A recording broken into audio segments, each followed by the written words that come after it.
Okay, so this time is going to be a little bit different. We're not going to go over every single interaction like we did in the previous video where we analyzed gameplay, but this time I want to talk about something very specific, which is the end game and why is it important. One reason why I'm bringing it up or why I think it's important is because 17. I went over this footage a lot, all of it, and there were 17 situations. I'm just specifically talking about these end game scenarios where Chris lost, and it's 17 times. So imagine that if he if he polishes that and he plays really well in these end game scenarios and he brings that number down, imagine just how much more stronger of a player he can be, because again he won this FT, but yet still he had these 17 times where he lost in these end game scenarios. We're not going to go over all 17.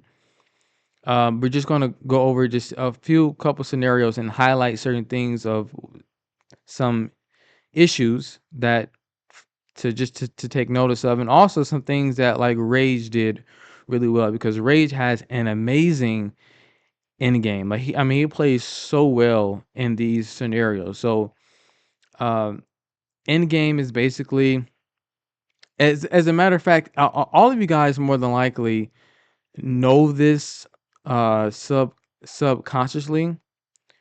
Like for example, when E is doing his live streams and he's doing these tournaments and FTs and whatnot, and you notice that when the health, the a player's health gets low, or they start to run out of resources, or like the clock is starting to run down and it's starting, you can tell that the round is starting to come to a close, and then you might hear E say, oh, the round is already over, or he might say, "Oh, Chris has this round," or whoever's playing at the time. They just subconsciously, when they see the resources and they see the positions of both players, when they see how a certain player has been responding throughout the round, they see that of this player has momentum.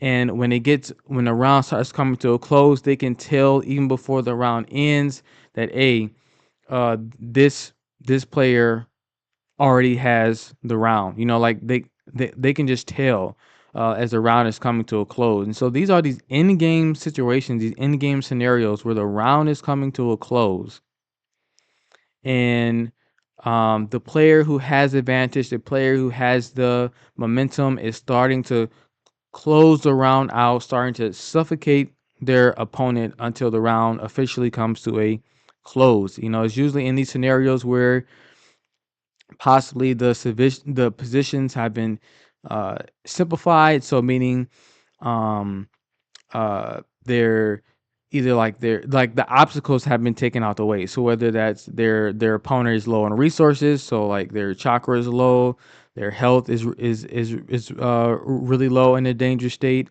They have like one sub left, two subs left, or no subs left. Um, let's say they you've already baited out their support, um, or like whatever, but it's just the round is just coming to a close. Now, what's interesting is that in these scenarios, you also have it where the another player is able to make the comeback, and this is somewhat of a phenomenon to me, like something very strange, because when you think about it, how is it that someone who has resource advantage in all three categories, health, chakra, and subs, and you are in such a like bad state, so like your health is low, chakra is low, or and subs is low, right? And your opponent has been playing so well up to this point, you're pretty much almost dead. And so how is it that in you in such a terrible bad condition position, and your opponent is in such a wonderful condition and position, how is it that now all of a sudden you're able to make a comeback and win the round in such a terrible state? Why now? Like what changed? What happened to where something like that, something like a comeback at such a large deficit as that, how was that possible? And that's like those are kind of things that I want to talk about, to where I want to bring these concepts and ideas and these things that we know subconsciously or we see happen on screen when these players, when they make their comeback, or when they're able to just choke their opponent out so well that the round closes, like, making a comeback is just impossible, right?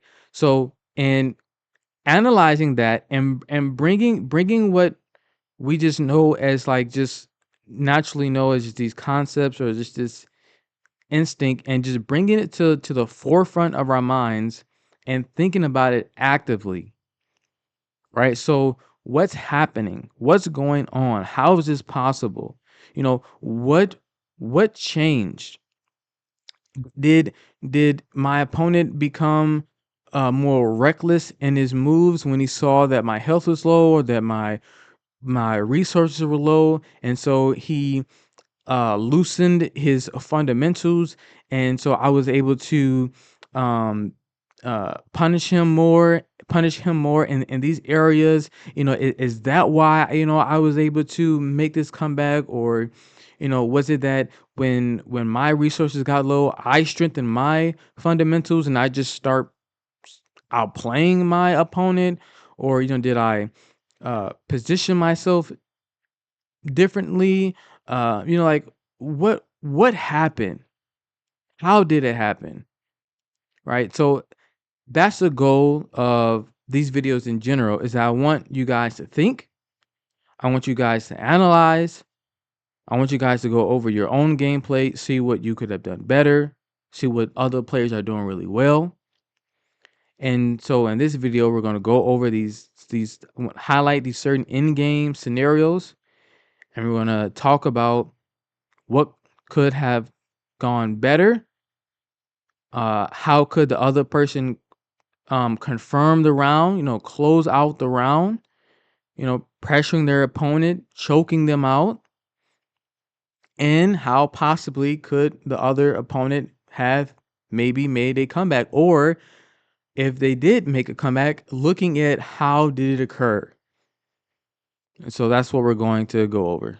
This first scene we're going to go over really sets the tone for the upcoming situation that we're going to look at, when, because this right now is in an in-game situation, both players' health still good, but what Chris is going to do here is going to kind of be is going to showcase to you guys what one of the issues that he has in these in-game scenarios, where he wastes a lot of time. It's almost as if like when the round starts coming to a close, he begins to play as if the round is already over. The issue with that is the round isn't already over. And Rage doesn't play like the round is already over. Rage plays as if he's always looking for a comeback. That's just how he plays. Like, Rage doesn't waste time. So that mentality alone makes him have a really strong end game in these, like, very tight, tough, rough situations, because he's always looking for the out. He's always looking for the win. So if you give him time to breathe, he's going to breathe. If you give him time to get his spacing, that's what he's going to do. If you give him a moment to go awakening, he's going to go awakening. Like, he's not going to mess around. Right? Rage always plays as if he plans on winning.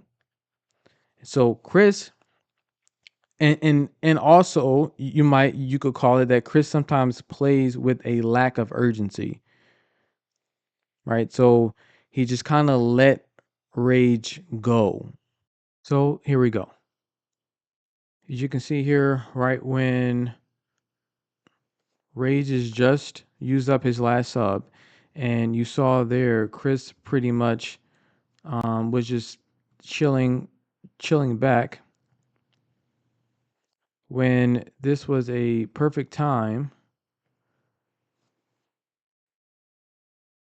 for him to really take advantage of this sub advantage that he has. That I mean, it's not only that, but the fact that Rage is down 2 supports. But Chris takes the time to charge Chakra, which I mean, sure, but I think that he has enough already at this point. But even the amount of time that he took to even charge here is you just got to think about like the trade off, you know, because you're spending all this time and you're just allowing Rage to um, just breathe, and he's just buying time and waiting for those subs to come back. So right now, I mean, Rage is perfectly happy with Chris maintaining this spacing here, and just waiting for his subs to come back. So eventually, Chris will hit his peel and go in. But then what's very interesting here is that he after he dash cancels, he doesn't like spark dash in while he's close and he sees Rage's in the air like that. Instead, he just keeps inching forward. He sees the jutsu, and then he still walks towards the jutsu. He's still approaching the jutsu, and he's just edging forward and just blocking. Then at this point, he's now, which is the strange part of it all, is that when this was supposed to be Chris's time to get Rage in pressure, Rage is the one that has Chris in pressure. And so Chris is going to try to escape here, which he won't be able to do with Blade Trap at that point um in the jutsu, especially from Leaf combo attack from the air. Um and so now Chris gets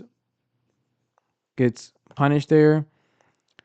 He subs, but at this point, Rage's subs are starting to come back.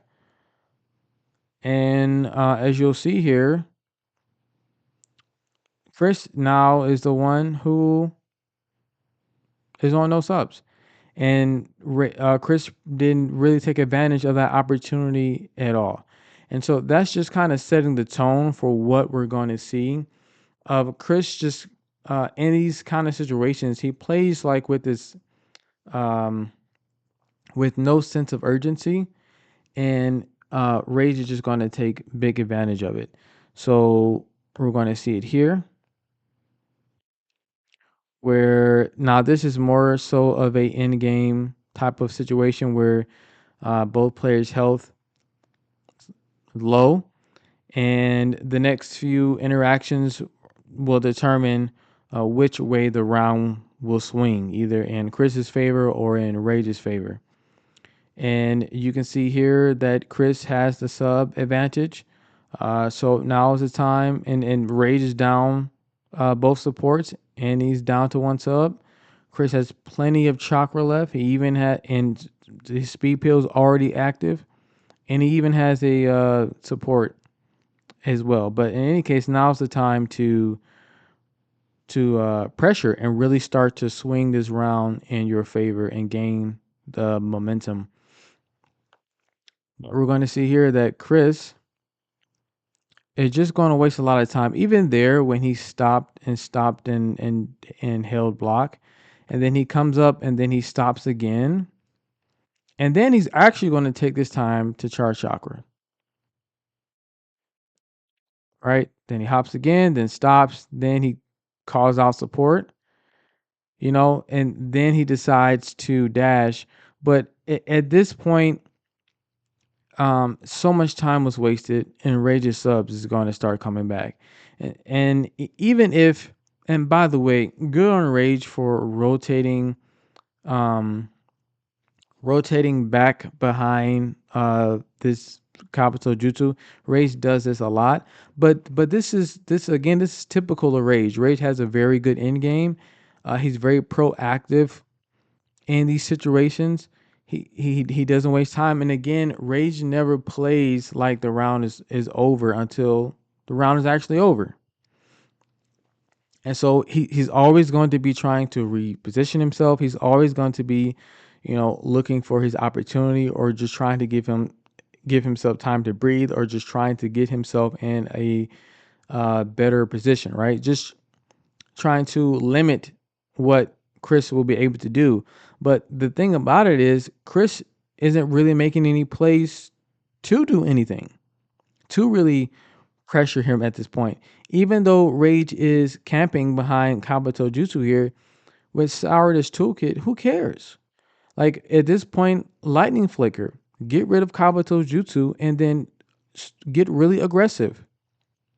The moment you see him hop in the air like that, like you saw him, like he did end up catching him, spark dash him, right? But now's the time to really get aggressive, not sitting there charging chakra in his face like that, especially when you already have plenty of chakra, because all this is doing is giving Rage time to recover his subs and to recover his support. None of what Chris did here in this approach works toward pressuring Rage at all. Rage is just chilling. Right? So he will finally catch Rage here. But the issue is Rage subs is going to come back at this point. So now what Chris could have done was, as soon as he saw that Rage got caught by Boro's support jutsu there, he should have immediately did an ultimate. And that was going to force Rage to make a decision. He either was going to have to use up his last sub, or take the ultimate and just come back after the neutral was reset, come back with full subs. All right, so he was going to have to make a decision there. But either way, Chris would have been in a pretty good spot, because you would have either confirmed that ultimate damage, or you would have got rid of that last sub and reset Rage's sub timer. So, but like that's that sense of urgency, that's that mentality of like you're not wasting time, and you're going for the kill. And like these are the kind of decisions that we have to make in these scenarios, because it's it's in these situations where we lose that sense of urgency, or we play as if the round is already over, like we already have our opponent beaten, and we start to loosen our fundamentals, and we start making a bunch of mistakes. We start letting our opponent breathe. It's in those situations where our opponent, who's doing the very opposite of us, we are allowing them to make a comeback. But in any case, uh Rage, and look, as soon as he gets off that paper bomb, he wastes no time. He goes straight into Awakening. Like you see, like the mentality here of whatever opportunity he gets, Rage, Rage is going to take it. So you can't really play around with him. Like you can't play around. You have to, like when you have him, when you have him pressured, when you have when you have that resource advantage, you need to take advantage of that, and don't play around, because if you do, Rage is going to make a comeback. It's just what's going to happen. Or you're going to be struggling more than you have to, when you could have had a much smoother, cleaner round. You're going to just find yourself working harder, um, and it wasn't even necessary. So it happens again here, where after ultimate, Again, Chris is just gonna kind of play with like this lack of urgency here, and really just let Rage recover. And again, especially when you have this kind of health lead and you're in the green. I mean, he even had a support left. I'm not. I'm not like waste. I'm not using it's and he had enough chakra already here, right? Even the amount of chakra that he had there. I mean, sure, if he wants to, take a little time to charge there, fine. But at this point, I mean, his support's not back yet. I do think they're coming back soon because the storm gauge. I don't think his storm gauge is active yet, but he's down. He's down subs. He's low in health. He still has the debuffs on him. I'm just walking and I'm following his roll up, and I say this a lot that it seems like we don't really take advantage of walking. Like walking in this game is so beneficial, especially in these kind of situations where um you you have this available like free wake up pressure because you're so close to him and you can just follow him whichever way he wants to roll up and you're already right there in his face, you know. Also, it's more safer to be on the ground because you have more options on the ground, whether that's countering, dash, canceling, um, uh, whatever. Like you have so many more just options on the ground. You can protect your guard better on the ground. So in this kind of situation, I would just follow him, just follow his roll up, whichever way he decides to roll and just start pressuring his guard. If you think he's going to counter, then you have that bomb available. Maybe you go into a jutsu or you go into a grab. But I'm getting in his face. Like when your health is this and you have no subs and you still have both debuffs on you and I have this kind of health, like I like just follow him. Just walk, follow his roll up, pressure him. But again, when you give Rage space and you let him breathe, that's what he's going to do. And again, if you notice there, he calls Chris. I don't know if you guys notice that there. Chris calls out um uh Obito's jutsu, right? It hits. And then Chris takes his time to stop and charge chakra here. And so what Rage is going to do? Paper bomb. Like you see like just this lack of urgency here. Rage doesn't play around. You if he sees an opening, an opportunity, he's going to take it. He sees like you're just there, just charging chakra in his face. He throws a tag. He gets the spacing that he wants, and what's going to happen? Strike back, and guess what Rage is doing? He's going straight into awakening. He's going straight into awakening, not wasting any time whatsoever. Right? Like so when Chris is up that close to him like that, and you see that Obito Jutsu did confirm, you need to be doing something. Like spark dash him two more times, his guard probably would have broken, or just be ready to like when he lands to like just start mashing. I mean, I don't know, it's just something, right? But to just kind of sit there in his face like that and charge chakra, and then he gets hit with a tag, strike back, and now Rage is just gonna go into awakening, right? And so that's just something to keep keep in mind. And then this next one here, which I think which is right here, which is um this one right here was something because Chris, like, look at the advantage here. Chris still in green. Rage is basically one shot.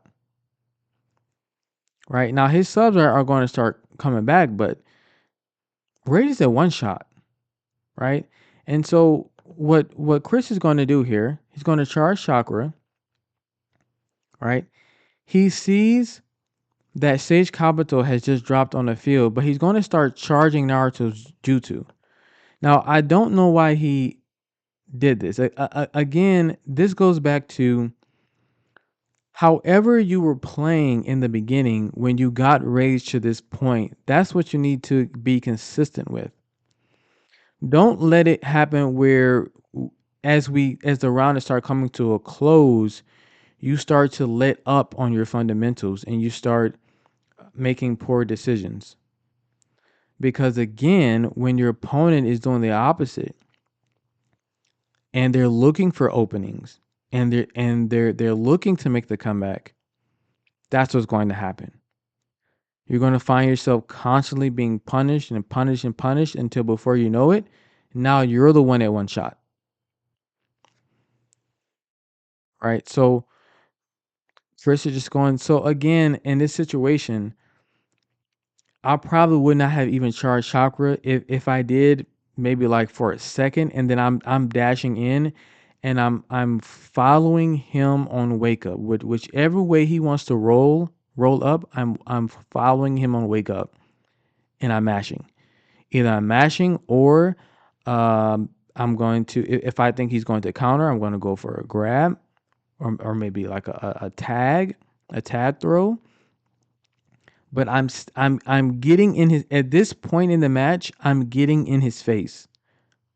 Right? So even if Chris would have walked like got in close up and not have even done anything, that would have been enough pressure in itself to keep Rage in check because Rage is a one shot. So at that point, Rage was going to be careful anyway with whatever move he makes next because you're so close to him, and you have a poison tag and you have a paper bomb available. So he's just going to be more careful. But to maintain your spacing here, when you know Rage, like the first thing on Rage mind is he wants to go awakening, is like don't play that kind of game with him. And so look, Rage wakes up and he immediately starts charging Chakra. He's not even concerned with the fact that he saw Naruto charging up his jutsu. He's not even concerned with uh whatever move Chris like is going to make next approaching at this point. He just wakes up and starts charging Chakra. I mean, like he wastes no time. He calls out uh Kawaki. Notice how he subbed that kunai because he knows that he's one shot, so he's just subbing anything at this point, right? He might have been mashing sub just in case Chris tries to throw a paper bomb, But the point is though, since he's so low in health and and so he has to sub like that, just get in close immediately and just start that pressure and just like just keep choking and choking and choking your opponent and close the round out. But you're going to give him an opportunity, you know, keep giving him time to breathe. And again, just like here, he's Chris is just like kind of watching Rage play, you know. This is a perfect opportunity for Chris to do Naruto's jutsu beats Leaf combo attack. So he could have done Naruto's jutsu there to punish Rock Lee. And then Rage was going to either take damage and lose a round, or he's gonna have to sub. So he could have done Naruto's jutsu, even switch out of that, switch to Kabuto and just started mashing. But but he could have layered in that way and just really start applying applying the pressure, but he just starts mashing this jutsu, and he can't because Rage has armor on that jutsu. So he's just free, and so he's going to get eventually he's able to dash. Then there's Kabuto, and now Chris finds himself in pressure. And again, you see like just the difference here. As soon as advantage switches, where Chris now is in block stun, you notice how Rage immediately took advantage of that and immediately pressed forward. So again, here, when as soon as that whiffed like that and he's behind him, immediately Jutsu, right? Jutsu, I would have Jutsu, maybe Jutsu immediately switch into Kabuto and maybe go straight into a guard break pill. So Naruto Jutsu would have been a sub trap. He would have either had to sub this guard break pill or take the hit. And if he did take the hit, paper bomb, round is over. Or if he does sub, then you just quickly burn two more subs. Now he's on none. And at that point, you know, just go ahead and close the round out. But he just sits and waits, and he makes a bad decision here of just trying to mash. And now look, now he's in block stun, and Rage wastes no time. Kabuto Jutsu hits, Rage hops in. See that? Right? Immediately hops in. He has to sub because again he's on low health. But you just see the difference in intensity, like or the difference in one player has this sense of urgency while the other player doesn't. And Rage is the one that one shot, and he's playing with this kind of aggression here. All right, so he has the guard break, and look, like it's just so just good awareness by Rage here. He gets the guard break, but he uses the opportunity to get his speed pill active. Uh, Kawaki is going, and so he uses that time to get his spacing right, and now he's going to buy time. So it's just beautiful, quick decision making where he's just not wasting time. He notices the Chris gets guard broken. He uses that time where Chris is guard broken to hit his peel, call out Kawaki, immediately get spacing. Beautiful, beautiful. And it's this kind of stuff is how a player gets a comeback. Is when we get into these in game situations and it's very quick, very snappy, good decision making. You're playing with the sense of urgency. You're looking for the out. You're maintaining your spacing. You're maintaining your positioning. You are getting in hits when you can. You know. So he gets his spacing here, and now he's just going to just keep checking, right, and just maintaining that spacing there. Again, I don't know why Chris here is playing with just with this lack of urgency. You have this kind of health, this kind of chakra, all this subs. Um, Rage at this point doesn't have any support back. He's low. He's down to one sub. Immediately go in. As soon as you hit that peel, use whatever chakra and subs you have left to just get in. Just get in as just as quick as you can. As soon as you see him go airborne, as soon as you see him hop in the air, spark dash him every time. Either his guard going to break, or he's going to get guard manipulated, and then you will just open him up. That, again, is one of the reasons why I say it's safer to just stay grounded. But the point is, like, don't waste time. Don't play like the round is over when the round isn't actually over yet. But that's that's what he's going to do. He's going to waste time here, and again, by this time now, Rage subs starting to come back. He smart. He hits the guard. He knows that jutsu is safe. So, again, good on him for just playing, understanding his toolkit, and playing smart. Um, Figuring out, ways in which, again, he can get off damage, or he can punish, where he can make these trades with Chris, and he can limit Chris's options. So, Chris subs this. Rage, of course, has to sub that. And so now we're kind of close up here and just playing this kind of exchange game. And Chris loses. Chris Chris loses. Now you see how Rage isn't giving Chris time to breathe. Like, Rage is starting to notice that momentum is on his side, and he's not waiting.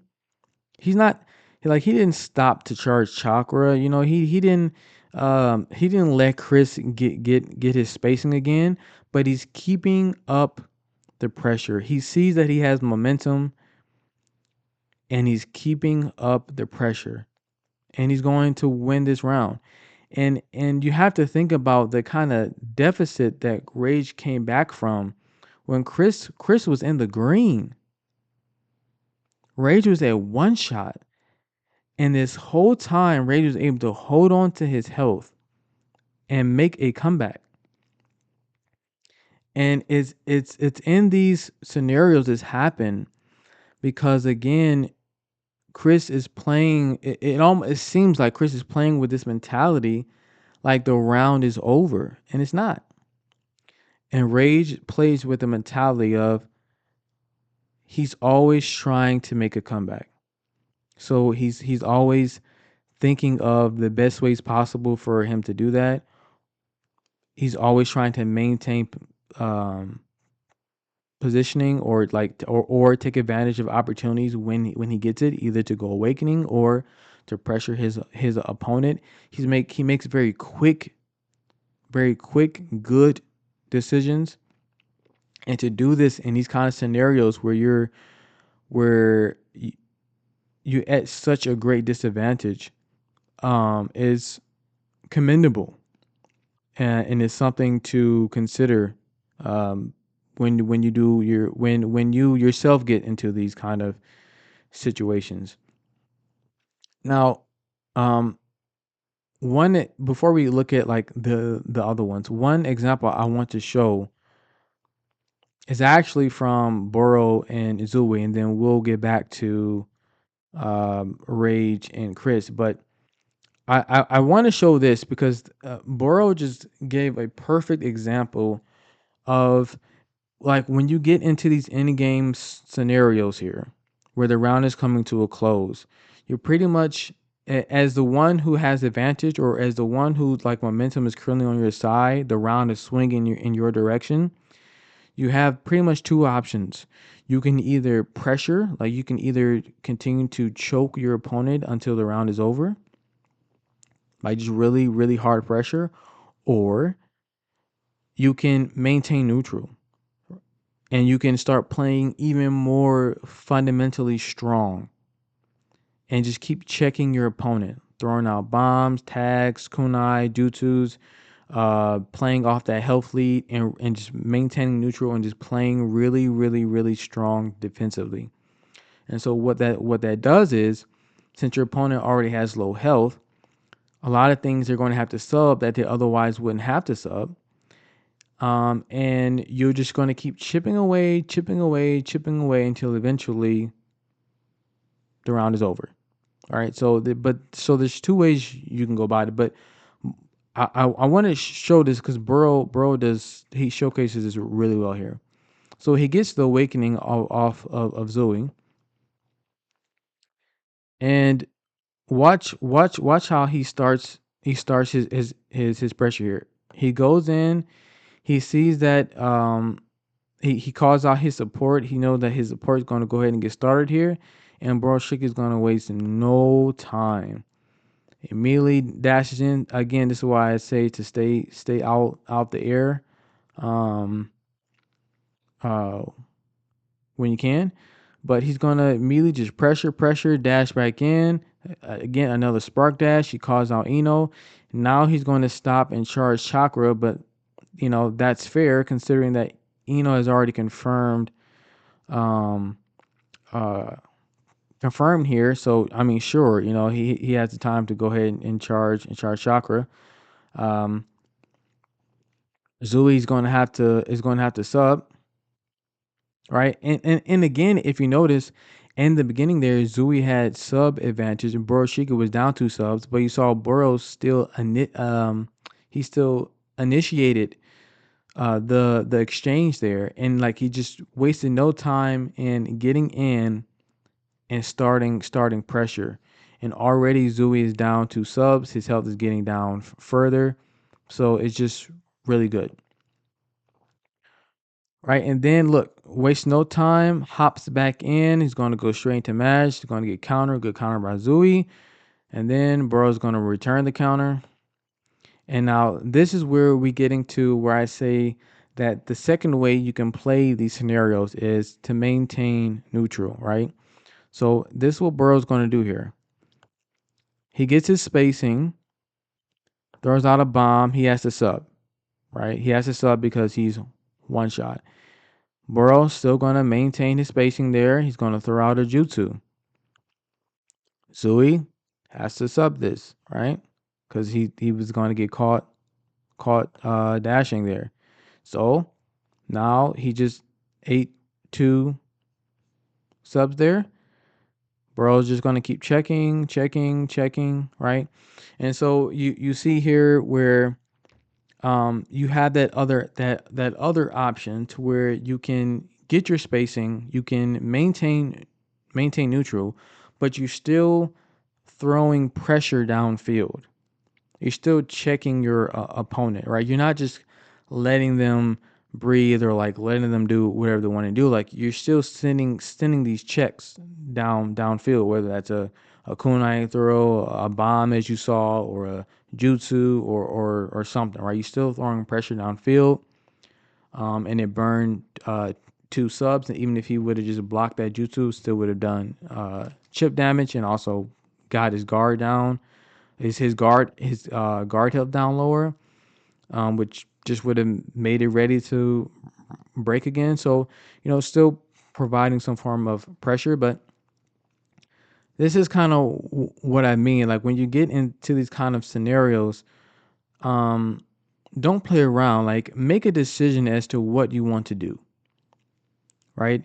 Um, do you want to go ahead and pressure and close the round out, or do you want to take it a little bit slower? And do you think that you can keep playing that neutral game with them and play very like strong defensively and just kind of slowly but surely burn your opponent out? If that's your strength, then take that route. But don't waste time, right? Do something. And Chris case, like I think that his best bet would have been to go ahead and pressure Rage, especially when he had him in such a bad spot, to go ahead and just take advantage of that. Because the last thing that uh, I would want to do is play neutral with Rage again. I don't want to do that. Like I don't want to play neutral with Rage again, because Rage, in reality, that's what Rage wants. Rage wants to play neutral again.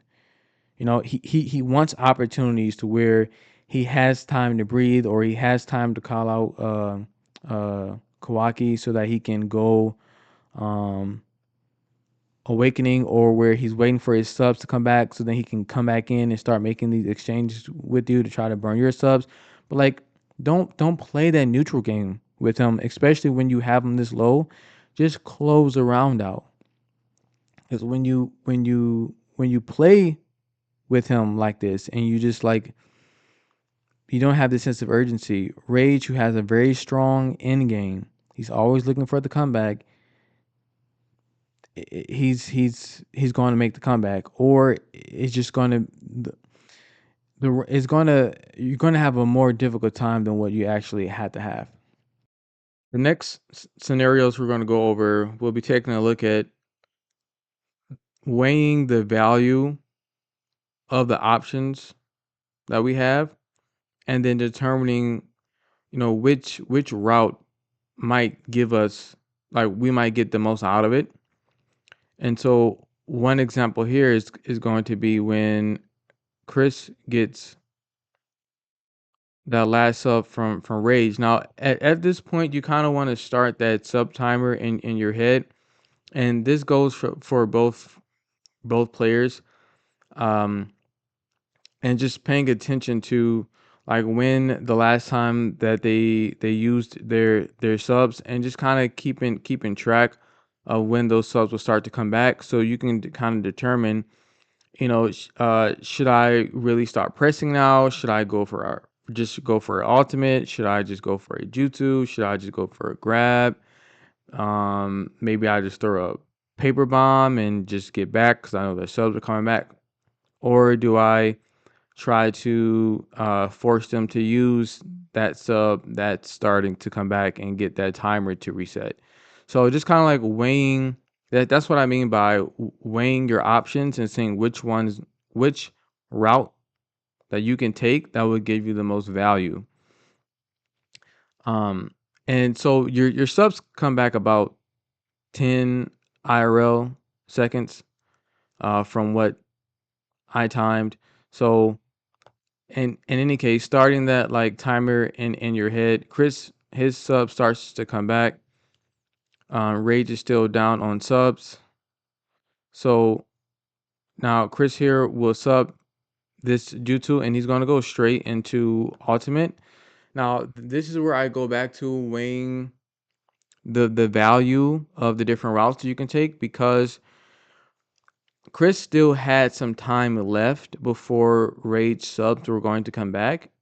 So he could have um start mashing here, and Sourdough IC2 would have caught Rage, and then just continue Sourdough's combo until her IC4, and then go into a loop that combo string one more time, go into IC4 again, and then immediately go into ultimate. And that actually would have killed Rage here. But even if by that time, because I think by that time, that first sub, like, it either like almost completed, or that first sub would have came back. But even if that were to have happened and he would have gotten that first sub back, Rage would still have to either sub that ultimate, and then his sub timer would have just restarted, and now he's just back on no subs, or he would have to eat the ultimate, and then he would just lose a round. So he would be forced to sub. So it would have been a better route to take to do that, because you're it's just more pressure, like you're still keeping him cornered. I mean, it's still a decent option here to go straight into alt, but now, like, this alt won't kill, and you're also low health yourself, so you're still going to have to play this neutral game with him once he wakes up from this ultimate. And once he wakes up from this ultimate, he will start to get his subs back. So now you're just in this neutral game with him all over again, when you could have possibly ended the round here or if not ended the round here, at the very least, put him back, like it just like oppressed him more, because he would have been forced to use the sub that was coming back. The timer would have been reset all over again, and now he's just back in the same position. And then you would still have your subs, plenty of chakra, your support gauge coming back. You're in a pretty good spot to just close out the round. So what ends up happening is he just opts to go straight for alt, which again isn't bad, but when he wakes up from this alt, you're gonna have to play neutral with him. So he's gonna alt. All right, so it's not bad, but now you're gonna have to play neutral with him. Okay. Now again, this is another one of those situations where, um, and I really don't want to focus too much on this aspect because we kind of already touched on that, but of like not wasting time, right? When Chris popped that speed pill, don't go into lightning flicker here. Just walk up and follow him on wake up, because right now his subs has still yet to come back, and he's at low health, and you're in a very good position here. Just follow him on wake up. As soon as the ulti ended, just walk up to him. Just walk up to him, and whatever way he decides to roll up, just follow him and start pressure. Anything. Mash him. If you think he's going to counter, grab him, call out Sage, Kabuto.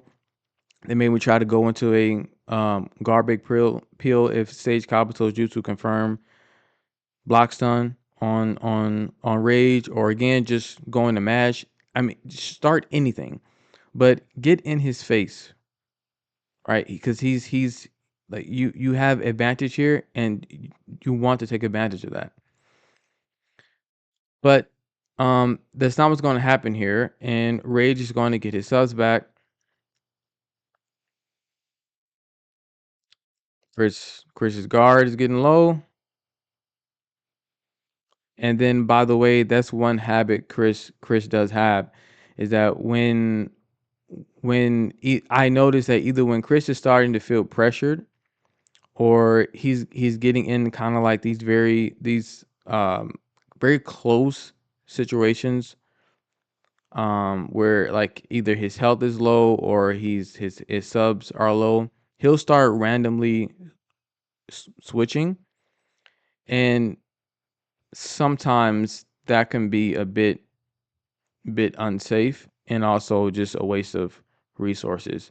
Um, but in any case, uh, Chris is gonna get, caught here. So again, like Chris could have. This is just one of those end games scenarios where Chris could have won this round before before like we even really got to this point, right? He could have won the round here. He could have won the round here by going to Sarge's IC4, doing the IC4 one more time, going straight into alt. Either this would have killed, or it would have he like just would have got the first sub back. He would have had to sub. The timer would have been reset for him all over again. You have plenty of chakra, plenty of subs. You got speed pill. He's done. He's done. So that's just one thing to think about there. Uh, the next one I want to go over for just us weighing our options. It's right here. So again, Chris goes straight into alt, and so it is good, like I said before, to start that timer in your hit. Now the video is slowed down, um, so it might look like Chris has more time than he actually has, but um I did go back and I did lab this situation. So I put like my chakra at the same level. I put Rage's my the CPU's health at the same health as Rage. Um, and I made sure that like when I initiated my combo, that the sub timer was around the same time that Rage would have been it. And here, if Chris again would have done IC4 into IC4 again into alt, Rage would have died. This round would have been over. Right. So it's just another, just kind of one of those situations where you want to weigh your options, see which one is going to give you the most value, and think about what's going to happen next. Right. Think about, do I really want to play another neutral game with him? You know, do I want to give him space and positioning, give him time to breathe? You know, so like think about your next play, your next move, what you plan to do for follow up, where your opponent might be, um, in terms of resources. You know, would his subs would have come back, where their support gauges would have come back, will they have awakening available? Like think about these things and start planning ahead. And if you can just go ahead and just close the round out and take them out, go ahead and do that. And again, this is one of those situations where Chris should have just followed Rage on Wake Up. Just walk. This I go back to, walking is so beneficial in this game, and players don't take advantage of it as much as they could. I mean, like walk. You'll be surprised how much pressure um and how much pressure walking can have in terms of you just placing yourself well, and just in front of the enemy. Like it's, instead of like doing what Chris did there, and it just pretty much giving Rage time to breathe there. He could have just pop his speed pill and just walk up to Rage, and whatever way he wants to roll, follow him, and then start your mash. You know, again, if you think he's going to counter, you still have a poison tag. You could try to bait that counter out. You can try to go for a grab. Um, anything. Or if you've mastered your spacing positioning with Sarda, you can start your mash in a way where the IC2 connects first, and then you can just keep going with your combo. So the IC2 would, if they counter, the IC2 would hit first instead. Um, or you can also start your IC2, let the IC2 get them a block stun, then dash behind that IC2, and then start your guard pressure. So you know you have those options, but it's in these kind of scenarios that you really want to deal with them. Like for example, you see, like because we're giving Rage time to breathe, Rage, like I said before, he's always in the mentality of he's looking for the comeback, you know? And so he knows his toolkit. So he knows that his leave combo attack is very safe, and he knows how to use it well. There's sometimes when he relies on it in scenarios where he shouldn't, and then he gets punished for it. But hitting the guard like he did going into his leaf combo attack, very safe approach there, especially since Chris doesn't have any subs, so it's not like he can sub that leaf combo attack and then try to punish Rage for punish the jutsu. So this kind of goes back to what I'm saying about, um even though you might be at a disadvantage in terms of like your health or your subs, that you can think about ways that you can confirm damage or ways that you can approach where you are maximizing. Got a little recording issue there, but getting back into it, the point that I'm making is that when you make your decisions, especially in like situations like this, when you're at a resource disadvantage, especially when it comes to subs and your health, that you still, since you're still playing for the comeback, you still want to get off damage when you can and try to um, work like work your opponent down as much as you can, but you have to be safe because you're not really in a position to where you can be trading with your health, um, and things like that. So it was a good move by Rage, that knowing his toolkit, um, that he knows that he can just come in and hit the guard, bounce off, go into a leaf combo attack, and then start pressuring. And then now, um, he was able to make that comeback. I want to see if real quick there. So we already talked about that part.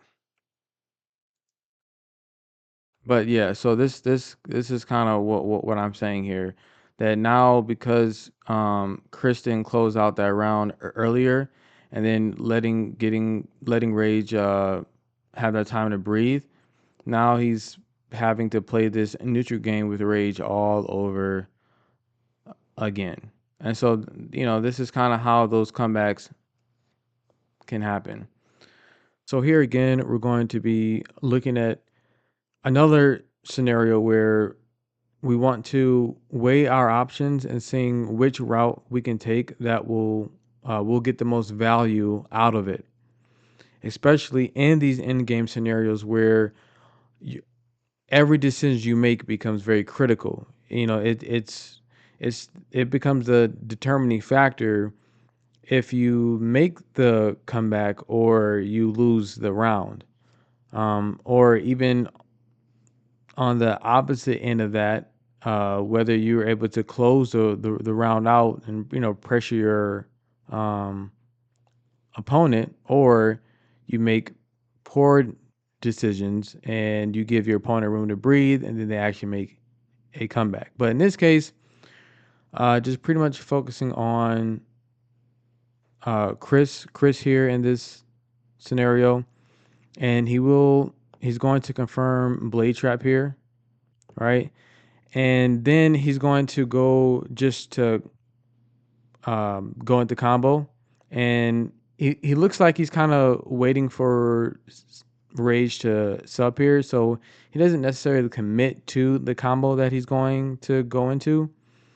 But one of the better options he could have done here was, after he sees that the Blade Trap confirms, is to immediately go into ultimate. So by doing that, Rage is forced to make a couple of decisions. He can either eat the ultimate or he can use his last up. So for Chris, either one works, right? If Rage takes the ultimate, then Chris confirms a decent amount of damage while also giving himself more time to breathe after the ultimate, so he can wait for his subs to come back and try to re-engage. Or if Rage decides to sub here, then that's an opportunity for Chris to possibly catch Rage on no subs, and he's would still be down to supports as well as his chakra being low. And so this would be somewhat of a good start to hopefully switch momentum onto your side and make the comeback, right? Because that's the kind of mentality you always want to have in these in game scenarios, is you want to always be playing for the comeback. So your Positioning is very important.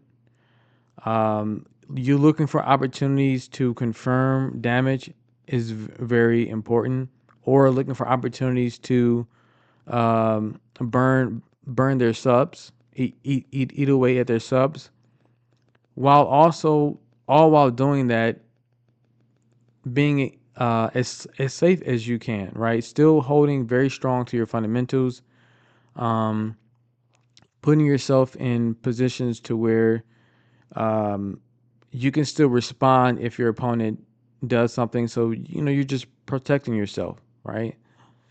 So, for example, the reason why I'm saying that the ultimate would be a good play here is because Chris still has Naruto support left. So even if Rage decides to sub and then immediately dash to try to punish Chris recovery frames from the ultimate, Naruto is still there to interrupt Rage. So Rage has to respect that Naruto support, and it's not like he can blue dash or anything like that because he doesn't have any support um to use for that. So at best he can just hope that maybe he can mash and interrupt Naruto, or maybe he can go into uh, an air combo to try to avoid the Naruto support. But either way, um, Chris is still in a good position here where if he would have went straight to ultimate after the blade trap,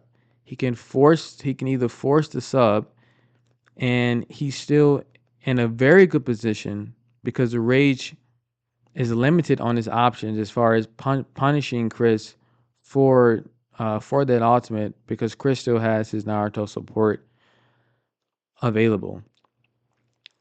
Um, but what Chris is going to do is he's going to kind of just jab him a little bit here, right? And call out his support. So it looks like to me that Chris is trying to either bait out this sub, or he's trying to see if Rage is is going to sub or not. But at this point, all these like little jabs and whatnot, Rage can just be patient and just eat because he has the health advantage. So he's taking advantage of his resource advantage, which is something else that we're going to talk about because that's another good point to make. Um, and then so this is why I said that it would be better for him just to go for ultimate here, especially since now um, he's down that Naruto support. But eventually, of course, as you can see here, Rage is going to get his subs back. Um, and now the situation is looking even more dire. When when on the flip side of that, Chris could have Chris could have gone for the ulti there and forced that sub right after that blade trap, force that sub, or force him to take the damage, and then um go from there. Next situation we're gonna look at here, it's should be a very quick one, but it's gonna be um before we kind of talked about like knowing your options and then weighing those options and seeing which one would give you the most value. And this situation, is more so knowing that you even have the option to take, right? Like knowing your character's toolkit and what they're able to do, to even know that you have this as an option that you can take, that will be very valuable to you. So in this situation here, I will show you. He gets the last sub of rage, and then he's going to go into Kabuto's mash here. Now, because we don't use Sage Kabuto as lead, we use him as support. A lot of people they don't know all that Sage Kabuto can do as lead. Sage Kabuto can do a lot. And in particular, his he has a lot of button locks. One button lock he has is on his IC4. So if you cancel that starting animation of the IC4 when this like snake comes out, so if you cancel right when is this starting to happen, the earlier you do it, like the better, the cleaner it is, the better. Um, the button lock is so long that he has time to do a dash cancel, right? So he dash cancels his IC4, stops right in front of his guard, and then go into a grab. And Rage would still be button lock. Like Rage couldn't do anything. That's how long the button lock is. It's so long, in fact, that even if he didn't dash cancel, he could just hit his guard and then just keep mashing again. Like that's just how long the button lock is. It's extremely long. It's similar to like I think it's Hashirama's IC3. You know how you can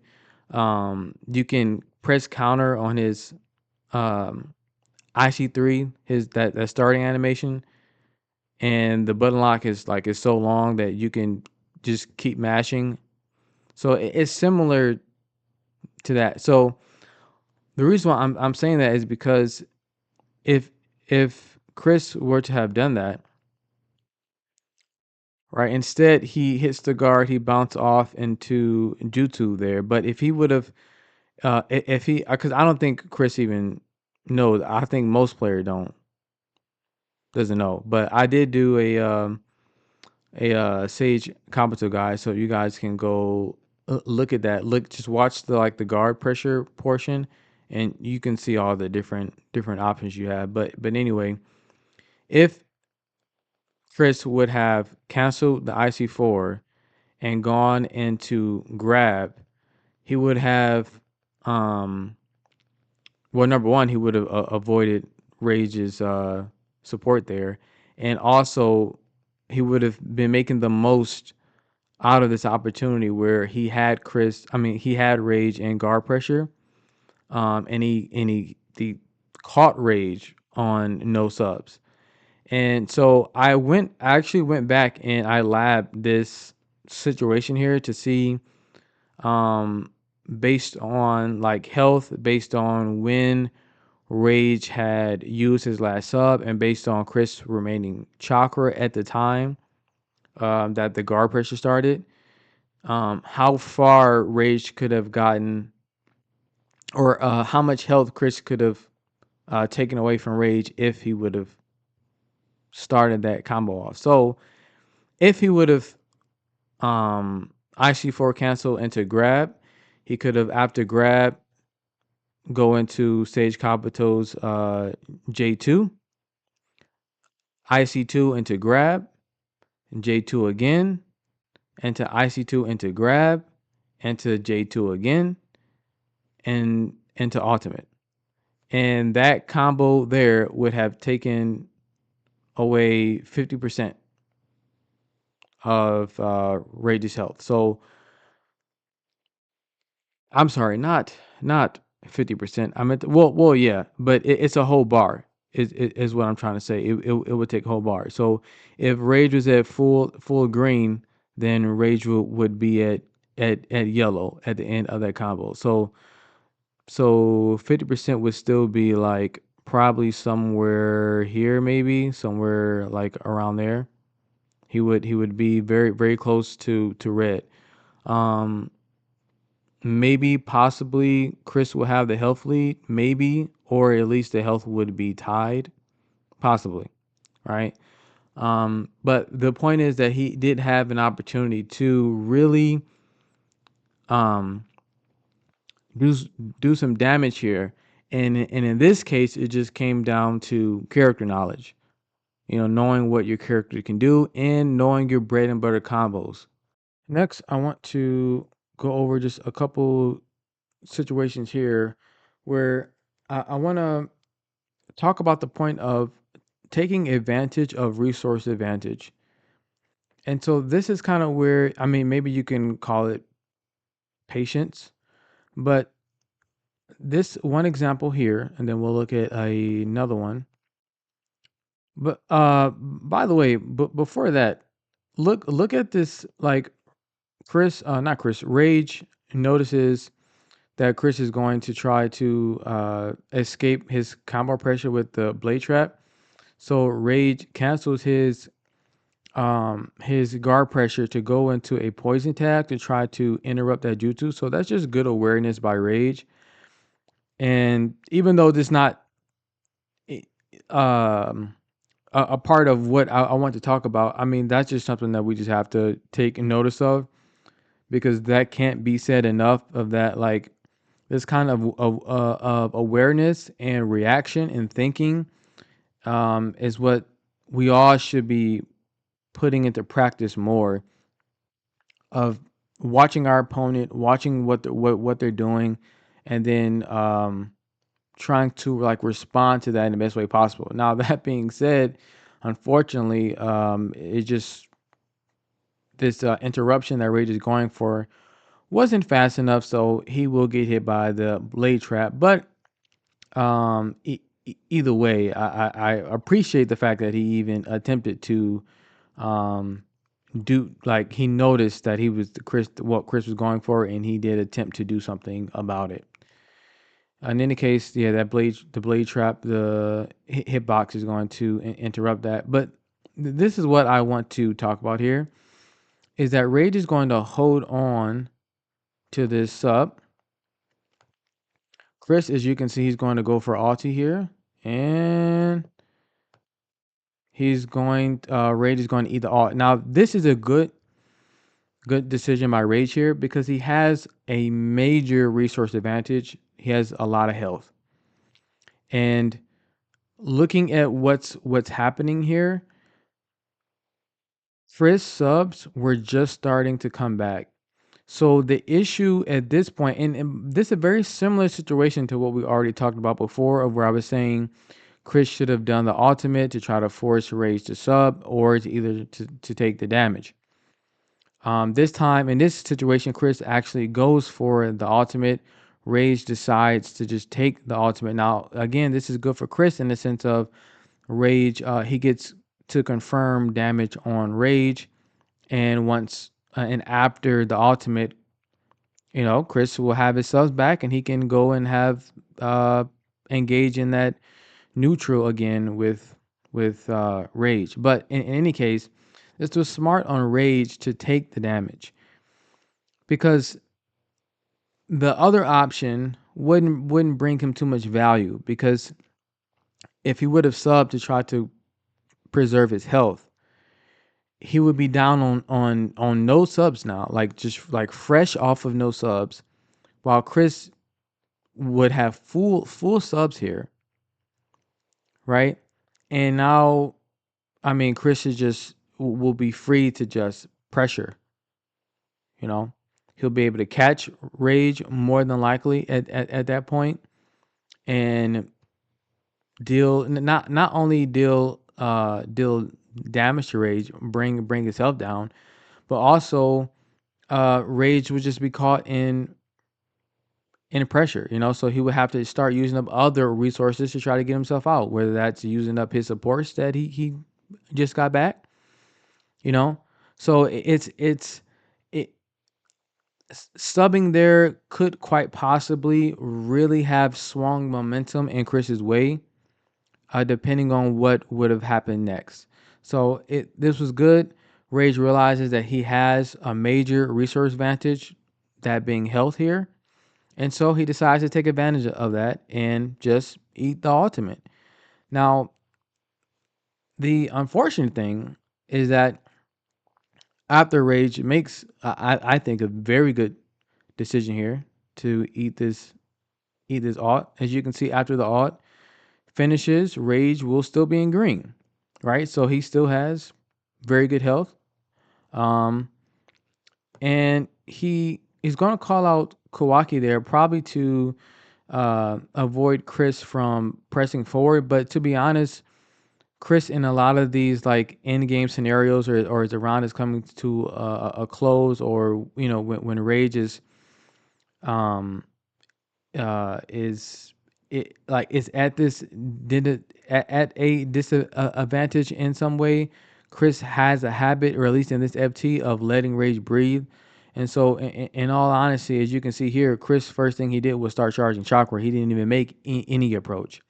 Like after the ultimate, Chris should have just again. I go back to walking has so many benefits of walking up to Rage and following him if he decides to roll up, or if he just wakes up where he lays, then just starting a pressure there. But following him on wake up, there was no need for Chris to charge chakra here. He didn't need it. He didn't need any more chakra. He already has full subs. Get in his face and keep that momentum going. You have momentum on your side to keep it going. Now, but Rage here, he made a good decision in taking the alt because he had the health for it, so that's good on him. Preserve your sub, let that timer keep going until you get your subs back. That's smart. But I think calling out Kawaki here, I think was a waste of a support. I think he should have just um waited a little bit longer to see what Chris was going to do before he called out uh Kawaki. Um so that way he could still have that support available, so he can get into this neutral exchange with Chris after the ultimate, right? Because then he would still have his Kawaki support available, and eventually soon he will have his subs back as well, so he could really play that game in that neutral game, and also he would have his speed pill. But unfortunately, Rage doesn't do that, and going forward in this round, Rage ends up making a few poor decisions. And it just kind of really leaves him losing momentum, and Chris just keeps poking him, and chipping away at his health, chipping away at his subs. Uh, Rage is going to do a lot of air dashes. Um, and it's just he's going to get punished a lot here. So unfortunately, and then here we have this iconic punish Chris did during the FT, where he notices Rage being vulnerable here after that jutsu, and then Chris is just going to ulti. So this was a good response by Chris. um Not a bad decision. um but Yeah, and again, this is somewhat goes back to awareness. And I know we just praised Rage before with his awareness with the poison tag, trying to interrupt Sourders and Blade Trap. Um, but we have to practice being as consistent as possible throughout the match, because like I said before, these decisions, especially when it gets late in the game like this, can determine whether or not you win a round. It can determine whether or not you hold on to momentum or you lose momentum. And not being aware of the fact that, hey, my opponent has enough chakra for an ultimate. So even though I know that leave combo attack is very safe, right?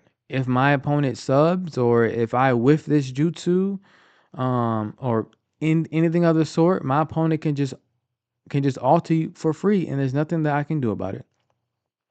So when you're in these scenarios and the situation looks tough, really think about your moves going forward. Be aware. Keep watch of your opponent's resources, their subs, their chakra, their support gauges, right? Consider are their subs starting to come back?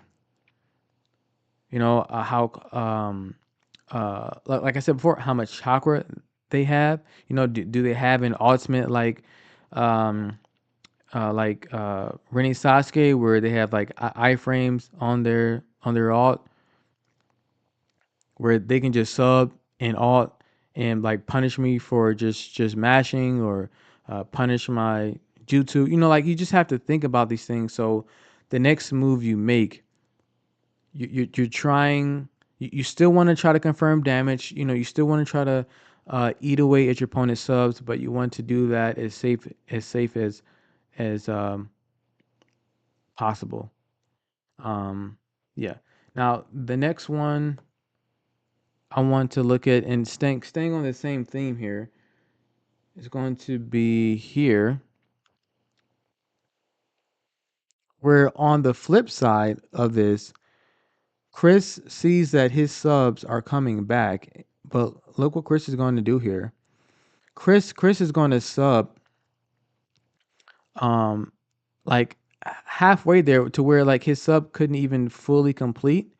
And so it's almost like he's just back at one sub now, because in reality that's all he has. He doesn't have this bar that's not completed. He only has one sub.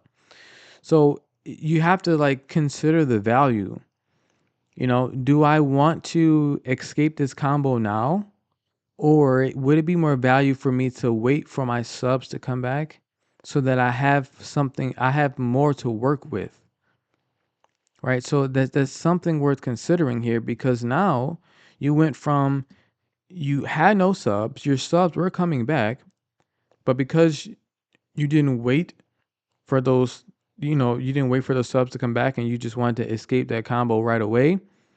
Well, now you're just back on one sub. So you're pretty much, you escape a combo early, just really pretty much to put yourself back in the predicament that you were in before, instead of just waiting for your subs to come back. And it's not like you were one shot. It's not like your opponent was going for an ultimate there. He was just doing his air combo.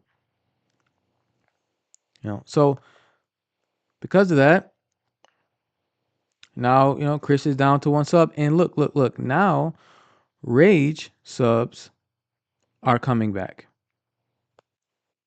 And if you notice here, what Rage is doing is, did Rage sub immediately when his subs are coming back? No, but Rage lets himself get hit, right? He lets Chris confirm the damage, and he waits for his subs to come back, and then he subs, because now he has more subs to work with.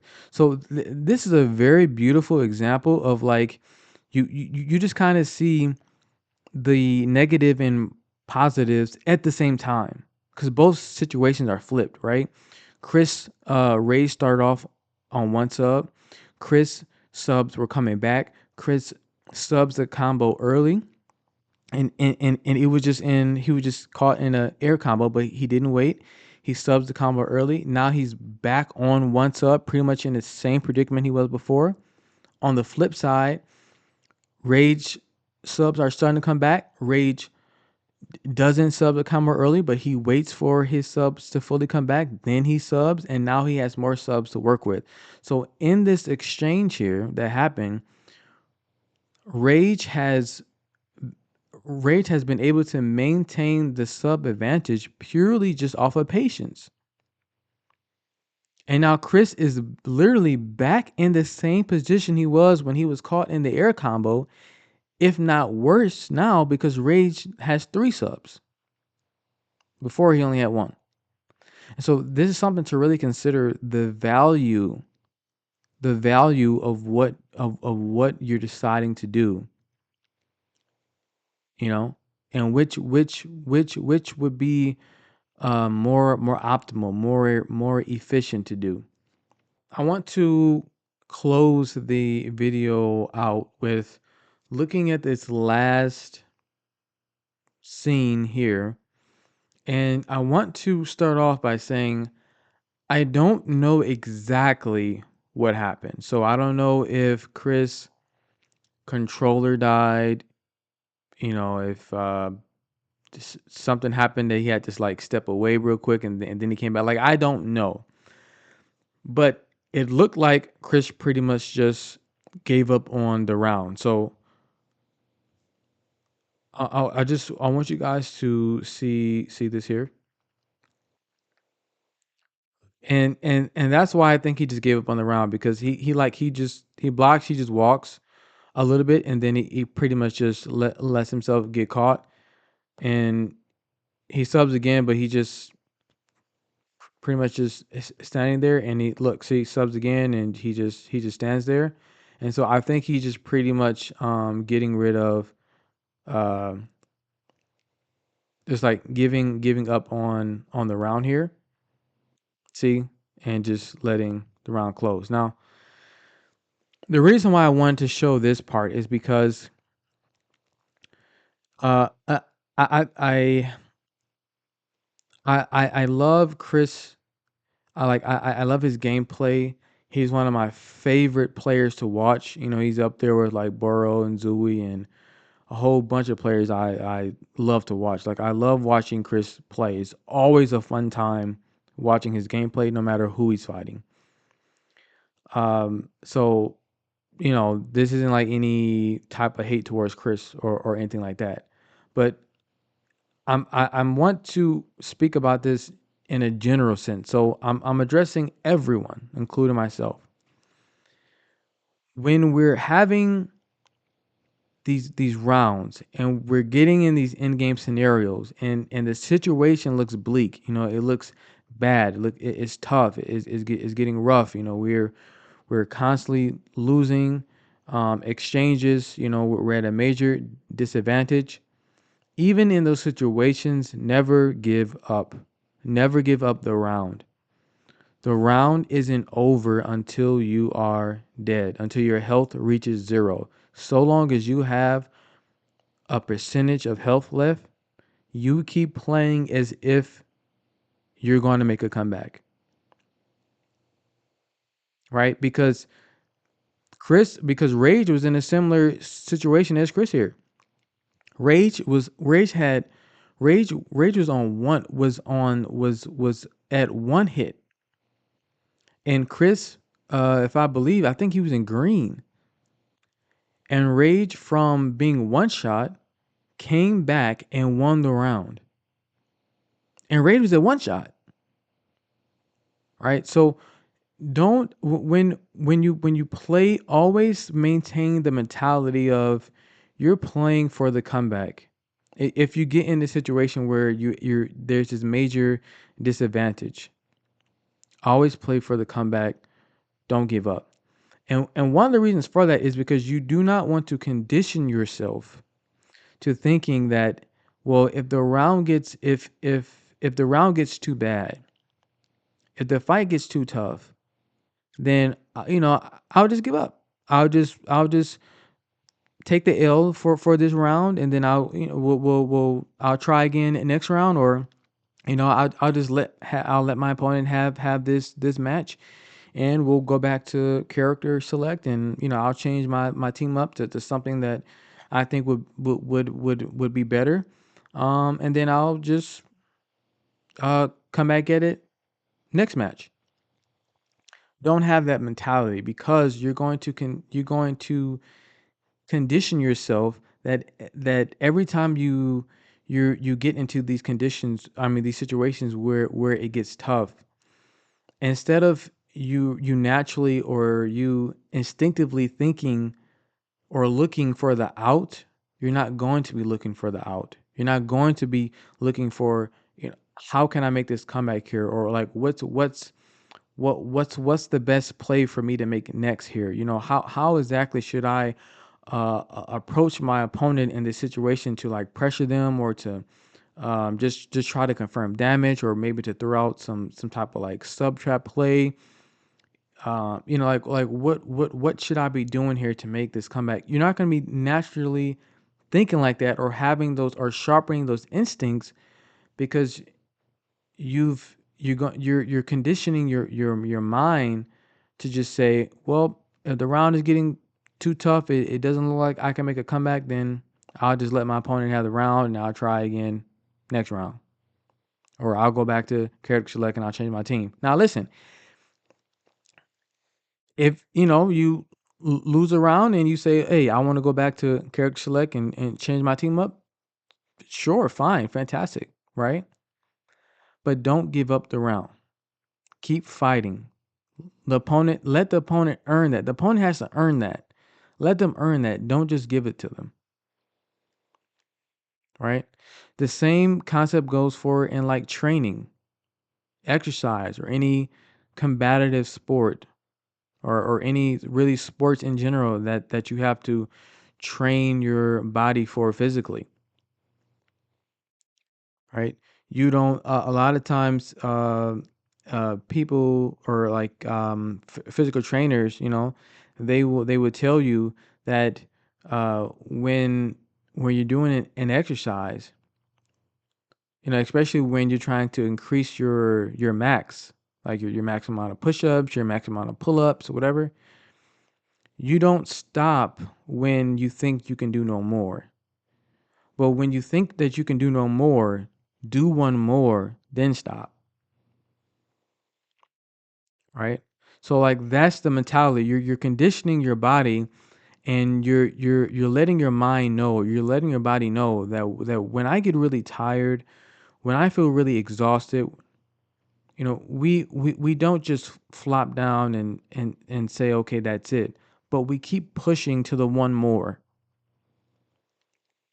Right? There's a guy who currently who holds multiple world records in with pull-ups. And one of the advice that he gives for someone who wants to get better at doing pull-ups is that when you're training and you're doing your pull-ups and you reach your max, right? Your max amount of pull-ups you can do, and that when you get done, like, and you on that last one, you slowly release your arms as you drop down and you slowly let go of the bar.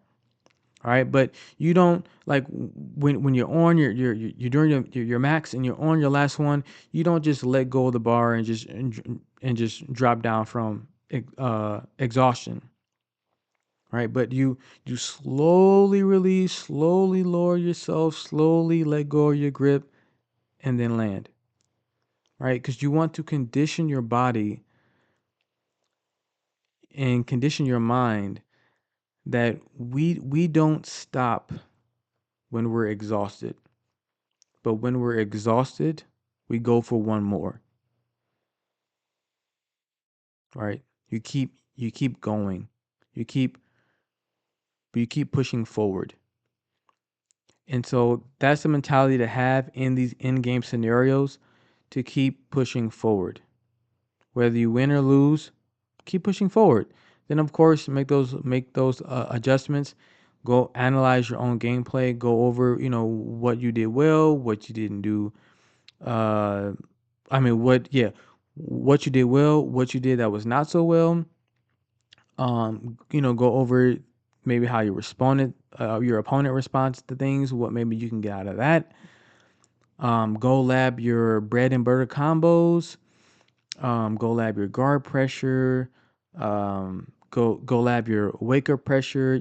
See those moments when you should apply more pressure or when you should have got your spacing. You know, um, and then fall back on those fundamentals when you get in these end game scenarios where the round is coming to a close. Fall back on your fundamentals and play, fight. You know, so that's all I have. Hope you guys get something out of this video. I know that is long, but I do hope that you get something out of it. I will catch you guys later.